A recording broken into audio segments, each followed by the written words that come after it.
ke depan lagi tuh ada teknologi yang namanya implant otak gitu kan, kayak gitu kan, itu ada juga tuh pekerjaannya. Implant otak tuh kayak bikin robot gitu tak? Ya mungkin Mas Bro pinter nih.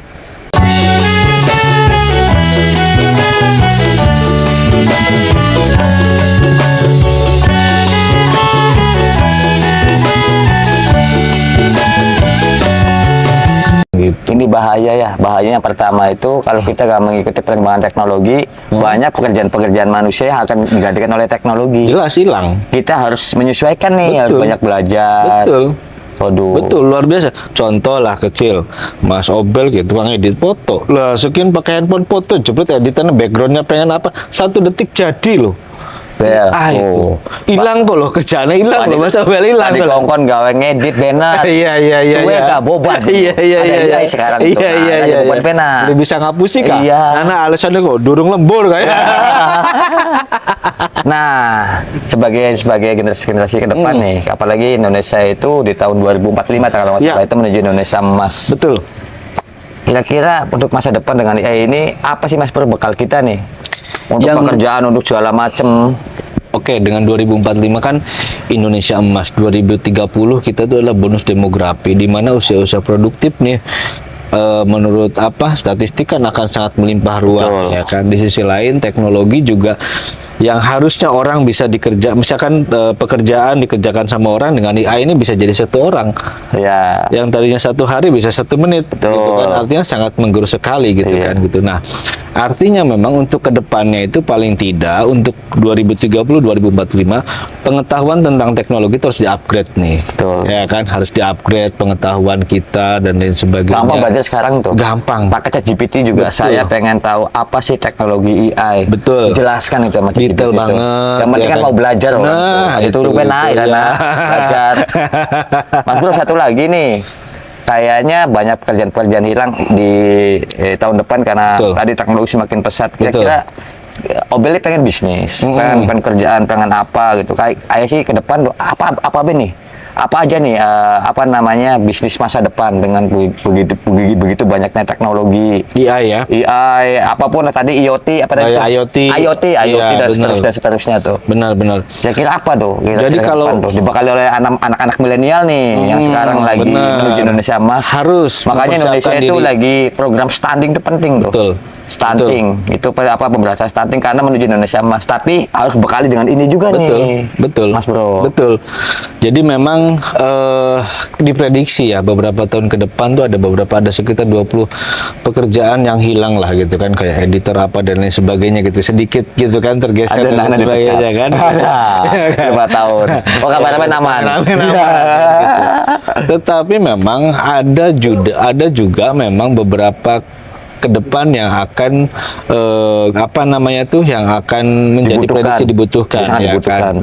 Contoh nih ya kan, konselor Android. Oh iya. Ya kan, misalkan kita pengen bikin Android nih, gimana kan itu butuh konsultasi bagaimana. Kalau dulu zaman saya kuliah itu ada namanya interaksi manusia dan komputer. Betul. Ya kan. Sekarang juga saya lihat ada penyewaan kantor virtual luar biasa. Ya kan? Sekarang dunia maya. Betul. Jadi memang arah ke depan itu bagaimana homestay orang itu bisa bekerja itu kan. Jadi memang kayak pemerintah sekarang kan mengenjot digitalisasi itu kan gitu ya. Memang arahnya itu adalah bagaimana kerja itu cukup di rumah saja, dan memang beberapa tahun ke depan prediksi untuk beberapa pekerjaan itu kan contohnya itu. Kemudian yang jelas ke depan lagi tuh ada teknologi yang namanya implant otak gitu kan, kayak gitu kan, itu ada juga tuh pekerjaannya. Implant otak tuh kayak bikin robot gitu tak? Ya mungkin Mas Bro pinter nih, dijual mungkin di implant otaknya, didistribusikan ke yang lain gitu. Wajah. Ya. Pemberkatan nanti Tayang jadi produser.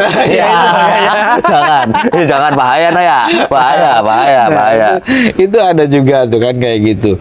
Kemudian digital marketing dan lain sebagainya. Jadi memang kalau dulu teknologi itu hanya pelengkap kehidupan, sekarang udah second life, dan mungkin akan menjadi primary nanti nih teknologi itu. Dunia digital itu kebutuhan pokok dan lain sebagainya. Jadi memang untuk persiapan 2045 di Indonesia emas ini paling tidak kita harus mempersiapkan sumber daya yang benar, teknologi yang benar, dan yang paling penting adalah pengetahuan kita. Jadi jangan sampai kita ketinggalan tuh tentang perkembangan teknologi saat ini. Walaupun kita bukan sebagai developer, bukan sebagai pembuat, tapi jangan sampai jadi followers banget ya. Tahu lah gitu kan, teknologi itu kan ngerti lah ya kan gitu. Teknologi ini kan bermata dua gitu kan gitu. Carilah gunakan dengan hal-hal yang positif. Kalau gitu jalan kan. jangan di belakang lah, minimal sama Indonesia itu negara kan maju. gitu, betul. Nah itu kan luar biasa. Ya makanya 4.0 saat ini adalah yang akan mendekati 5.0 sedikit nih. 5.0 society saya kupas nih. Jadi 5.0 society adalah jadi di mana teknologi itu digunakan untuk meningkatkan kualitas hidup, Mas. Oke. Ya kan, kalau dulu 4.0 mesin ke mesin, kalau 5.0 akan meningkatkan kualitas hidup. Contoh telemedicine, smart city, gitu kan, dan lain sebagainya. Nah itu akan 5.0 gitu kan, dan lain sebagainya. Termasuk literasi digital. Betul, gitu kan, gitu. Itu akan menjadi tren nanti di beberapa tahun ke depan. Anak ngerti beli. Kemandulan main mana ngomongnya apa itu tadi literasi digital. Apalagi ini luar biasa Mas Dudi. Gitu. Sekarang aja itu ya kayak konvensionalnya supermarket dibikin marketplace. Iya, benar. Ada aplikasi ojek konvensional dibikin digitalisasi. Apalagi ke depannya Mas Dudi. Betul. Ini teman-teman saya cerita di awal tadi, Mas Dudi ini sekaligus manajer produksi. Kemarin di Siska, sekarang di Baradin Suratmina. Itu tuh gimana sih Mas Bro prosesnya tuh? Kan ini kemarin Siska di layar lebar Mas. Iya, alhamdulillah kita jadi sekarang box office lokal nih ya waktu itu ya, luar biasa. Tepuk tangan dong, tepuk tangan. Ini karya orang Cirebon semua loh. Nah, sekarang Baradin Suratmina tadi kita habis doa bersama doa bersama untuk arwah-arwah. Betul. Sesepuh-sesepuh yang membuat cerita Baradin Suratmina.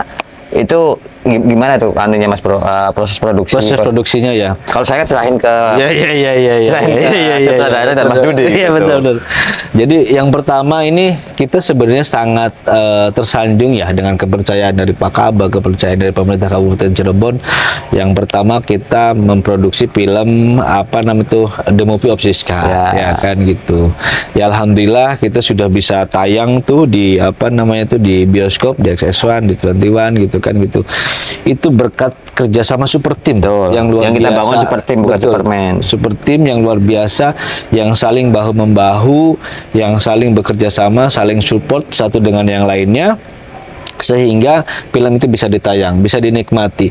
Dan yang luar biasanya lagi nih, sebelum kita berbicara pada produksi nih, efek daripada daripada film The Movie of Siska itu 2 minggu kita tayang di media-media nasional kan luar biasa. Sampai ke Bali berita Bali nayangin, berita Purwakarta, berita Sumatera, luar Kalimantan biasa. ada nayangin kan gitu. Dan satu lagi Mas Bro yang perlu diketahui bersama, bahwa kenapa Prokompi memproduksi film ini tuh dalam bentuk komunikasi pimpinan. Jadi mengapa kenapa pimpinan daerah kita main itu cara terbaru. Betul. Dalam kekinian, gitu, inovasi. Jadi, kalau dulu kan penyampaiannya secara secara biasa lah, sekarang melalui film di situ ada pesan-pesan khusus juga, termasuk film Baradin Suratmina. Betul. Gitu. Betul. Luar biasa sekali, makanya ya alhamdulillah itu sudah selesai gitu kan. Nah, sekarang kita melanjut ke Baradin dan Suratmina. Jadi kalau berbicara proses produksi, yang jelas basically kita nih kan orang teknologi bermesin nih Mas Bro, ya kan? Tapi seneng kesini, makanya itu fungsinya jadi belajar gitu kan, gitu, dari belajar. Ya karena tadi teknologi informasi juga salah satunya adalah di digital multimedia. Multimedia kan sangat bersentuhan banget dengan perkembangan teknologi, bukan begitu ya Mas Bro? Betul. Irisannya ada lah. Irisannya ada. Apabila kita penakon komaning. Ya, nanti ada season berikutnya, tunggu aja. Mas Dudi, terima kasih banyak sharingnya luar biasa ini Mas Dudi. Mas Bro ini sangat berkompeten, pakar. Praktisi. Praktisi. Ya, karena saya sih pakar. Bapaknya aja merendahkan. Praktisi katanya. Teknologi informasi dan komunikasi. Mas Dudi, thank you. Oke, terima kasih. Nanti kalau kesini main-main. Ini base camp kita ini. Oke, alhamdulillah. Base camp kita nih. Nyaman sekali. Iya, bisa berenang nih Mas Obel. Nanti kita besok pagi berenang ke sini ya, lomba gitu ya. Teman-teman, terima kasih. Kita nanti bincang selanjutnya. Sekarang Changtengi sudah larut malam udah Iya. hampir jam setengah 12. Jadi cantangnya bincang tengah wengi. Iya. Sampai ketemu di episode berikutnya. Wassalamualaikum warahmatullahi wabarakatuh.